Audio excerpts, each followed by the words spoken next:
먼저 탄핵 소추 사유에 대해서 말씀드리겠습니다. 15가지 사유를 소추안에 담았습니다. 먼저 도이치모터스 주가 조작, 불기소 관여 행위입니다. 수사를 방해하고 기소를 방해한 혐의로 직권 남용 및 공익 실현 의무 위배가 해당되겠습니다. 다음에 서울 양평 고속도로 노선 변경 특혜입니다. 역시 마찬가지로 사익 추구로 인한 공익 실현 의무 위배. 투자에 관련된 지식을 배우고 학습 과제를 완수하시면 백수를 받을 수 있는 기회를 드립니다.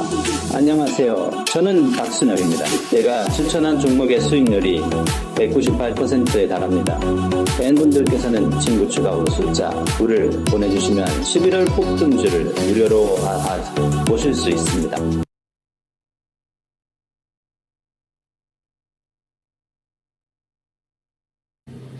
다음에는 직권 남용 부분입니다. 헌법을 준수하고 수여해야 할 의무를 위배한 부분입니다. 먼저 거부권을 남용한 부분입니다. 헌법 53조에 따른 이익 충돌 등의 경우에 거부권을 남용하면 안 된다는 의무를 위배하여 현재까지 24회에 걸쳐 거부권을 남용해 왔습니다. 이 중에는 김건희 특검법 3회, 또 최해병 특검법 3회가 포함되어 있습니다. 다음에는 최수근 해병 사망한 사건에 대한 축소 수사 외환 및 은폐 시도입니다.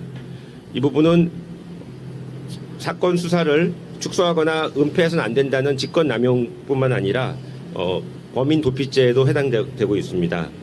다음은 세관 마약 수사 외압 직권 남용입니다. 일명 백혜령 경정 사건으로 세관 직원이 대규모의 마약 밀 반입에 관여했다는 부분에 대한 축소 외압이 있었습니다.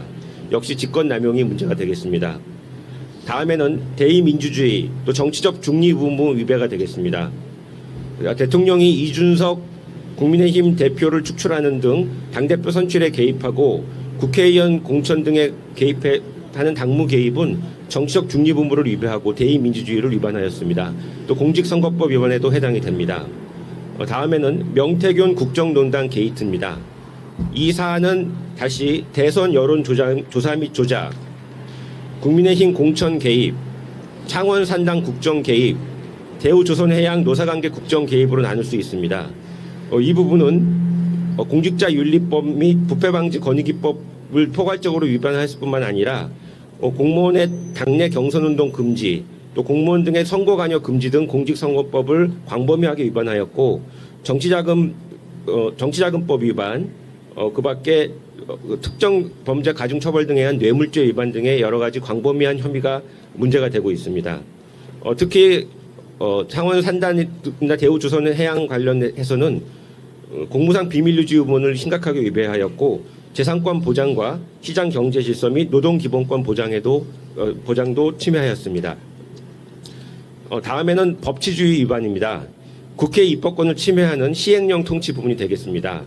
법무부와 그 소속기관 직제 등을 통해서 법무부 인사 검증을 법률의 취지에 반해서 위법하게 실시하였고 행정안전부 직제 개정을 통해서 행안부 경찰국 역시 법률의 취지에 반하여 설치하였습니다. 또 검사의 수사 개시 범죄 범위에 관한 규정을 개혁하여 검찰권 남용을 할 수 있도록 하였고 국정원 개혁을 퇴행시키는 안보 침해 범죄의 대응 업무 규정도 시행령 통치에 포함됩니다. 다음으로는 헌법 전문 등을 위배한 부분입니다. 대한민국 임시정부의 법통을 부정하고 뉴라이트 인사 등을 지속적으로 임명함으로써 헌법 전문을 위배하였고 강제동원 제3자 변제안 및 위안부 문제 등 대일 굴종 외교를 통해 역시 헌법 전문 등을 심각하게 위배하였습니다. 다음은 재해 예방 의무 및 생명권 보호 의무 위반 부분입니다. 일본 후쿠시마 오염수 해양 투기와 관련하여 부작위를 통한 재해 예방 의무를 위반하였고 특히 이태원 참사 등을 통해 생명권 보호 의무를 구체적으로 위반한 부분이 있습니다. 마지막으로 언론의 자유를 지속적으로 침해했습니다. MBC 등 특정 언론에 대해서 언론 자유를 지속적으로 침해해왔고 방통위와 방심의 노골적 방송 장악의 시도가 있었으며 방송 사법에 대한 거부권 행사 등으로 역시 헌법을 심각하게 침해하였습니다. 이와 같은 대통령 윤석열의 탄핵 사유는 헌정 중단을 압도할 정도로 중대한 법 위반과 피서주자의 국민 신임에 대한 중대한 배반에 해당하기 때문에 저희는 오늘 탄핵소추안을 작성하여 공개하기에 이르렀습니다. 예, 이상입니다.